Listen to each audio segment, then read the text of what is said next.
শহীদ রাষ্ট্রপতি জিয়াউর রহমানের যে বাংলাদেশ জাতীয়তাবাদী দল চট্টগ্রাম সিটি বিএনপি সবসময় গত 16-17 বছর ধরে চাঙ্গা ছিল। এমন কোনো ঈদ ছিল না যেখানে আমি পুনর্মিলনী করি নাই। আপনারা হয়তো খেয়াল করেছেন, যত বাধা বিপত্তি থাকা সত্ত্বেও ঈদের পরদিন এই পুনর্মিলনী আমি যখন সেক্রেটারি হয়েছি সেই 2009 সাল থেকে এই প্রোগ্রাম 2010 সাল থেকে চলছে আজকে 16-17 বছর ধরে। কাজে ইনশাল্লাহ আমাদের অনেক নেতাই এই প্রোগ্রাম করেছে, দীপ্তিরাও করেছে এই অনুষ্ঠানগুলো। আজকের এই প্রোগ্রামটা ভিন্ন এই জন্য যেহেতু আমরা একটা নতুন বাংলাদেশের প্রোগ্রামটা করছি যেখানে ফেসিবাদীদের স্বৈরাচারীদের চিহ্ন নেই।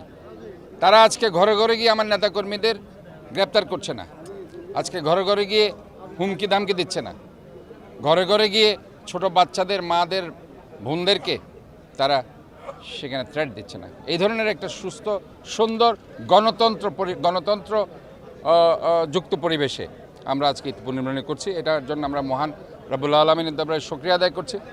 আমাদেরকে এইটা মনে রাখতে হবে যে এই পুনর্মিলনীকে কেন্দ্র করে আমাদের সমস্ত নেতা কর্মীদের মধ্যে সমস্ত বিভেদ ভুলে গিয়ে আমরা যদি ঐক্যবদ্ধভাবে এই দেশটাকে যদি আমরা গড়ে তুলতে পারি এবং এই সংগঠনটাকে যদি আমরা মজবুত রাখতে পারি তাহলে পরে ঈদ পুনর্মিলনীর যে মর্মার্থ সেটা অবশ্যই সার্থক হবে।